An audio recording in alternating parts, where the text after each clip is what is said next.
Never miss the latest video from Techie Tweaks. Just stay subscribed to our channel and enable the notification bell on your desktop as well as on your mobile. Few years back, when we look at low budget smartphones, we have to compromise on build, display, camera and all other things. But with the Redmi 4A, a new device from Xiaomi, this issue has been fixed for 6,000 rupees only, on paper at least.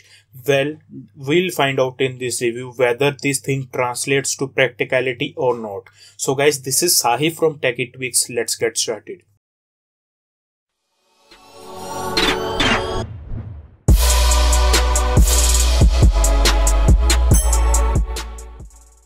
Now we'll be starting up this review with the build quality of this device. It has got plastic on the back as well as on the sides of this device, but do note that as this is a budget device, the plastic is of good quality. The buttons are also made up of plastic but feel very tactile and solid. As usual, there is no mention of screen protection used by the company. The device is very lightweight at just 130 grams. So to sum this up, I would say it has very good build quality which feels solid in the hand. Weight distribution done by the company is also really good. Buttons feel really tactile and in-hand feel of this device is very good.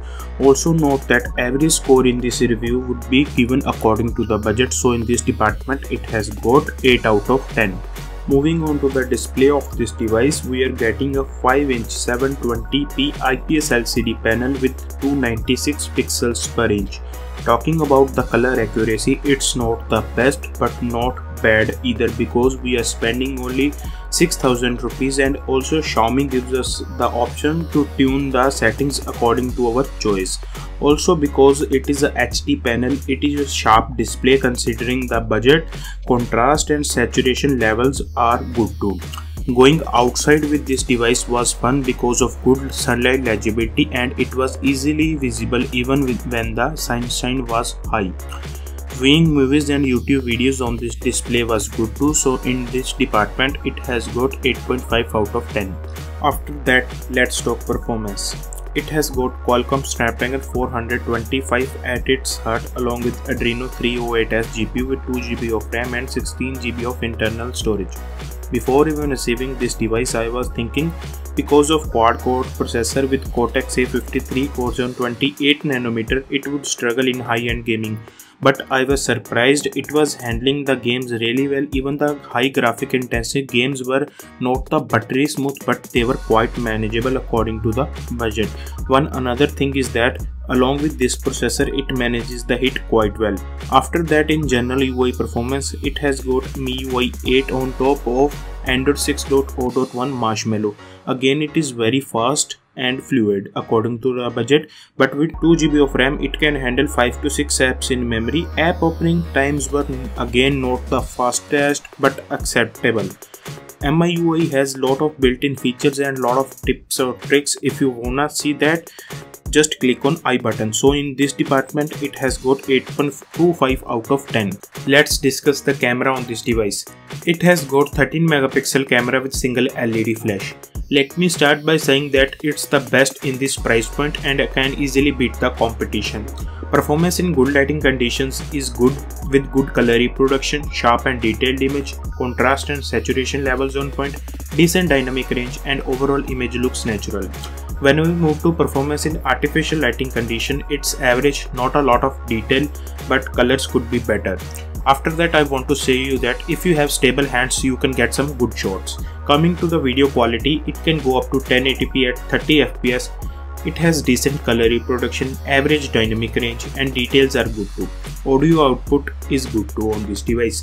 Coming to 5 megapixel selfie camera, same story applies over here. With performance is very good in good lighting conditions with the detailed image, good color reproduction and natural image. But when we move to average lighting condition, it is not good.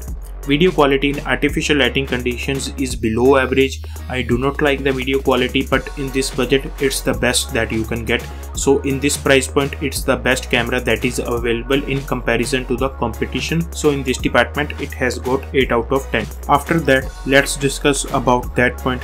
Usually for what a smartphone is bought for. Call quality and network reception.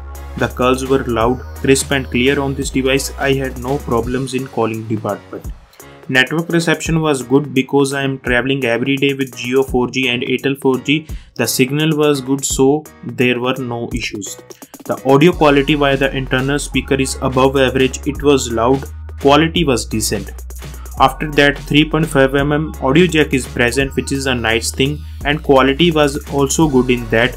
Also, Xiaomi gives you equalizers to adjust the sound according to you, and the sound quality was very good. So in this department, it has got 9 out of 10.